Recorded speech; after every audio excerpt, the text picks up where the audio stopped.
L'Assemblée va entendre une déclaration de son Excellence Manasseh Sogavare, Premier ministre des îles Salomon. Je prie le protocole de bien vouloir accompagner son Excellence.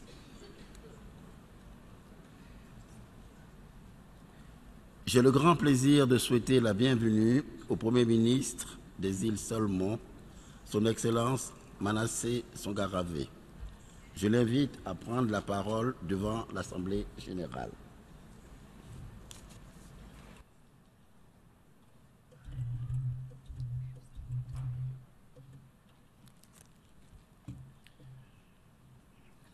Mr. President, Head of Governments and Head of State, and ladies and gentlemen, it is indeed an honor to see a fellow Pacific Islander elected for the first time as President of the 71st session of the General Assembly.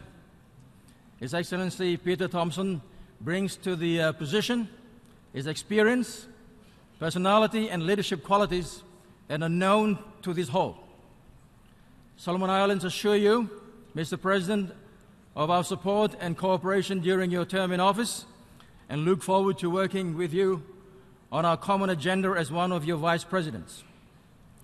Our appreciation goes to your predecessor, His Excellency Morgan Likatov, whose term in office coincided with the adoption of 3 development frameworks: the Sustainable Development Goals, the Addis Ababa Agenda, and the Paris Agreement. President Likatov worked tirelessly in strengthening the role and authority of the General Assembly. He has put in place an open, inclusive, and transparent process in the selection of the new UN Secretary General. The new Secretary General is expected to take up office come January 2017. I think for the first time in 70 years, the General Assembly interacted with all aspiring candidates. We wish all candidates all the best in their bid for the position and leave an open invitation to the incoming Secretary General to consider visiting the Upper Isles. Mr. President, His Excellency Ban Ki-moon's tenure as Secretary General comes to a close at the end of this year. We join others in paying tribute for his exemplary leadership at the helm of our organization. The Secretary General has over the years worked for the benefit of all and has been the voice of reason, particularly on the issue of climate change. He remains the first and only Secretary General to have visited Solomon Islands since we joined this august body 38 years ago.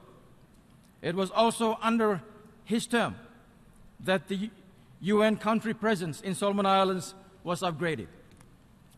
We have every confidence that his successor could further upgrade Solomon Islands' UN country presence to a fully fledged country office. We remain steadfast in our commitment to work with the Secretary General in the remaining 4 months ahead and thank him for his sterling service to Solomon Islands and humanity. Mr. President, last year was a year of agreements and adoption of frameworks. This year must be about operationalizing the agreements and implementing frameworks. It is in this regard Solomon Islands welcomes this session's theme, the Sustainable Development Goals, a universal push to transform our world. We commend you in putting together and implementing SDG team in your office. We look forward to working with you in unlocking the means of implementation in realizing the full and effective implementation of the Sustainable Development Goals. I am indeed proud to say Solomon Islands has begun work in domesticating Sustainable Development Goals by integrating them to our 2016 to 2035 National Development Strategy. The National Development Strategy provides a clear, coherent, and harmonized whole-of-government approach in delivering on our national policies and programs. Mr. President, the week's high-level meeting addressing large movement of refugees and migrants was an opportunity to also examine the issue of climate-displaced populations and environmental migrants with a serious eye. The international community must do more in assisting small islands developing states to manage population displaced by climate change via a global mechanism. Current treaties are inadequate to address people forced out by climate change. We call for a legal framework to address and protect the rights of forced climate migrants and compensate climate-impacted population for the loss of their livelihood. Mr. President, Solomon Islands is the current chair of the Pacific Island Development Forum, PIDF. PIDF is a bold attempt to address the issues of sustainable development through a structured and inclusive approach with the tripartite leadership of government, the private sector, and civil society. PIDF offers a seamless link for the Pacific Island countries to the high-level political forum processes envisaged under the future we want. Mr. President, Solomon Islands welcomes the Paris Agreement, and I congratulate COP21 presidency, France, for its leadership in restoring trust and confidence in the multilateral system. We now have the Paris Agreement with legal obligations to implement the 1992 United Nations Framework Convention on Climate Change. And I'm pleased to announce Solomon Islands has ratified the Paris Agreement and submitted our instrument of ratification 2 days ago. We are all duty-bound to strengthen the agreement and make it work. We, however, remain concerned that ambition under the Paris Agreement remains alarmingly low to limit warming to well below 1.5 degrees Celsius above pre-industrial level. And Solomon Islands appeals to developed countries to scale up the ambition of their respective intended nationally determined contribution in order to protect the integrity of the Paris Agreement. We hope in Marrakesh we can do more in placing the Paris Agreement on firmer foundation by taking concrete steps in closing the pre-2020 ambition gap. Solomon Islands, therefore, urges countries who have not ratified the Doha Amendment under Kyoto Protocol to do so as soon as possible. I also welcome the decision taken by the parties to the Montreal Protocol last December to phase down the production and consumption of hydrofluorocarbons under the treaty.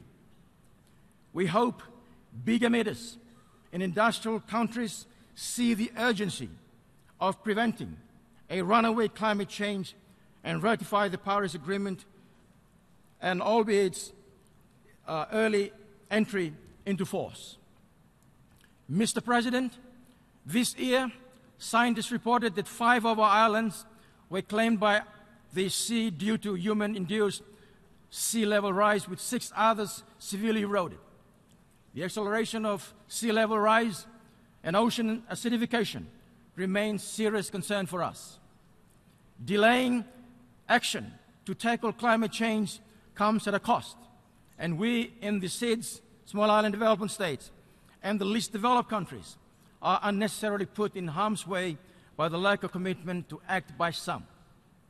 Mr. President, the Solomon Islands welcomes and supports the Moroccan COP22 presidency for its initiative to convene a facilitative dialogue in unlocking the means of implementation to operationalize the Paris Agreement. Solomon Islands further welcomes the decision of the Green Climate Fund to disperse $2.5 billion by December 2016. Solomon Islands is in the midst of securing a Green Climate Fund to fund one of our hydropower projects.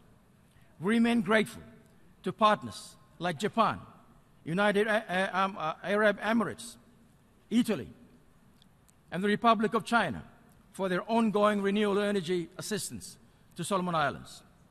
Mr. President, I am pleased to announce that Solomon Islands just deployed 5 police officers for United Nations peacekeeping duties.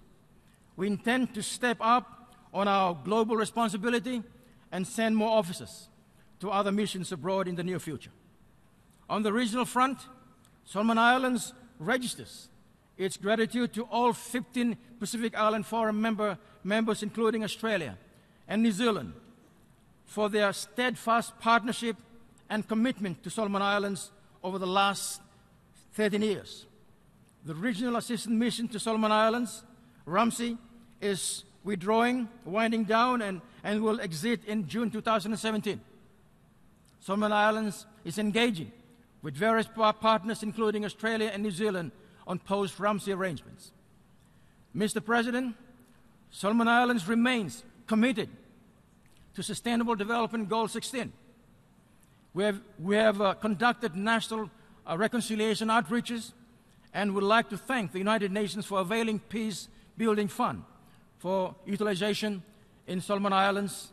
And currently, we are undertaking legislative reforms as well as land reforms, including in investing in nation-building economic investments. We are committed to unifying our rich, culturally diverse population. Mr. President, on the issue of ocean, I am pleased to inform the Assembly that Solomon Islands is developing a national ocean governance framework. The framework will rationalize and enhance coordination and the implementation of all ocean-related legislations. Solomon Islands has some of the world's most diverse, rich marine species, and is a member of the Coral Triangle Initiative. The Coral Triangle Initiative affords us a coordinated approach to marine and coastal management with the leadership of the government and focus on people-centered natural resource management. We are mindful of the growing global attention to ocean and welcome the Assembly's decision to convene the United Nations Conference on Ocean and Seas next year. Solomon Islands also support the establishment of a new agreement to deal with biodiversity of areas beyond national jurisdiction. There is no single ocean entry point in the multilateralism system, and I call for the establishment of a World Ocean Authority. The Ocean Authority will coordinate all ocean-related treaties, entities, and programs, and move beyond the current sectoral approach to a single, holistic, and comprehensive framework. Mr. President, fisheries contribute significantly to the economies of the Pacific. Tuna has integrated economies of the Pacific into the global markets. This year, Pacific Small Island Developing States celebrated Tuna Day here at the United Nations. And I hope it becomes an annual event and will explore the possibility of bringing a resolution to the General Assembly to declare the 2nd of May as World Tuna Day internationally. Solomon Islands is a member of the parties to the Nauru Agreement. We believe in rights-based approach to fisheries management that guarantees resource owners their fair share of the benefits. The Vessel Day schemes is one such rights-based mechanism. It has significantly increased the economic returns from our tuna. Mr. President, I am pleased to note that one of Solomon Islands' 4 submitted continental shelf claims to the United Nations Commission on the limits of the continental shelf is now awaiting decision by the Commission. The joint Federated States of Micronesia, Papua New Guinea, Solomon Islands claim on Ontong Java Plateau concluded its interaction with the subcommission in August this year. Solomon Islands would like to acknowledge the efforts of the joint delegation and thank the Department of Ocean and Legal Affairs Assistance through its trust fund. We encourage all who are blessed with resources to contribute to the fund. I thank the Commonwealth Secretariat for the technical support rendered to the joint delegation and hope that similar support could be extended to the remaining claims.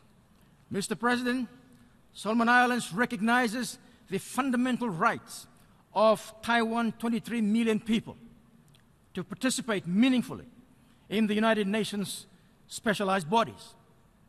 And Solomon Islands find Taiwan's limited and restricted participation with the World Health Organization system regrettable, especially at a time when the spread of infectious diseases is impacting our children and need everyone to assist. We call for Taiwan's open and free access to all World Health Organization meetings. Similarly, Taiwan remains unjustly on the fringes of ICAO's decision-making processes. Taiwan manages more than 1 million flights of 58 million passengers through Taipei Flight Information Region. We also call for Taiwan's predictable and certain participation in ICAO gatherings. There has always been two political systems along the Taiwan Strait. The reality is the world works with one and turns a blind eye to the other. Implementation of the 2030 Agenda calls for all hands on deck. Let us put the interest of humanity and work with all, including Taiwan. Mr. President, this is Solomon Islands' second year as chair of the 5-member Melanesian Spearhead Group, MSG. MSG has established a sub-regional humanitarian emergency response coordinating center to respond to disasters in our sub-region. The increasing occurrence of severe tropical cyclones requires timely international and regional responses to complement nationally led disaster management responses. MSG recently concluded negotiations on a new MSG trade agreement. The new agreement, once signed by the 4 states, will deepen closer economic integration amongst the states. Mr. President, MSG continues to follow the question of New Caledonia on the United Nations agenda. We wish the people of New Caledonia all the best as they prepare to decide on their political future in 2018.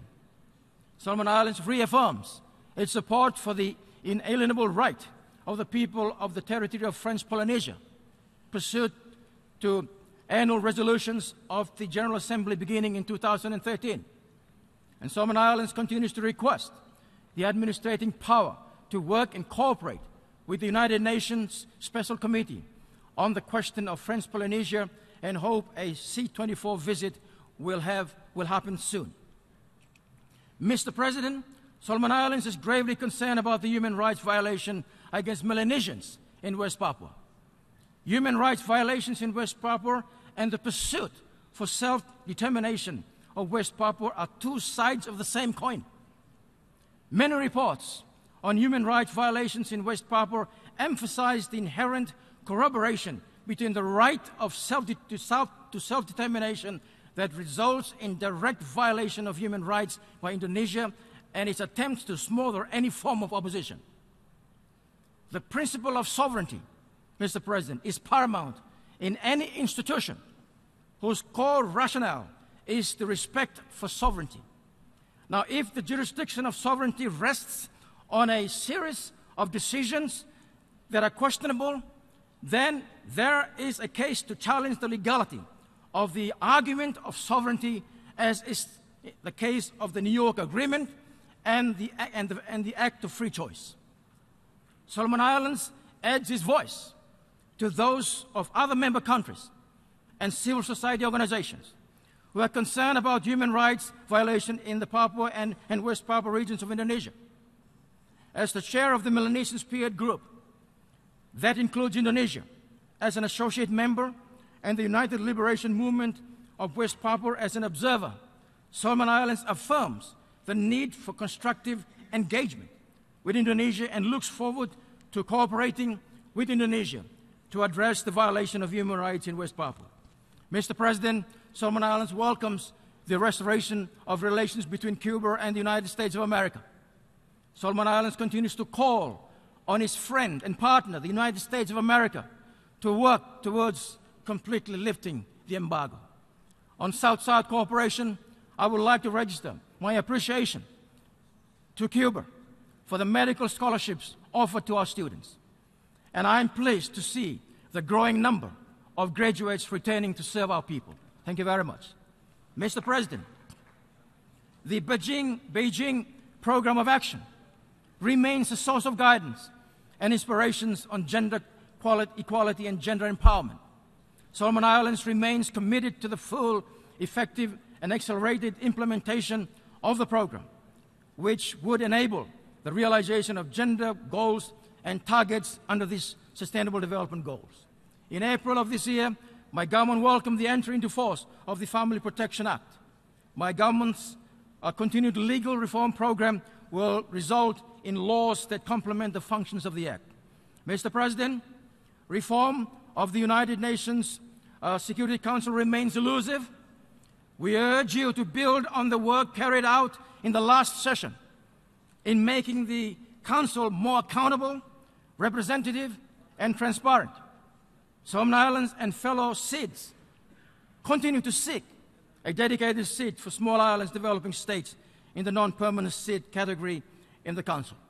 In closing, Mr. President, the journey to implement the Sustainable Development Goals have begun. This Assembly will be measured on our success in unlocking the means, tools, and resources to transform our people's lives and guarantee them a sustainable future. Let us not fail our people. Thank you very much, Mr. President. Au nom de l'Assemblée générale, je tiens à remercier le Premier ministre des îles Salomon de la déclaration qu'il vient de prononcer. Je prie le protocole de bien vouloir accompagner son Excellence.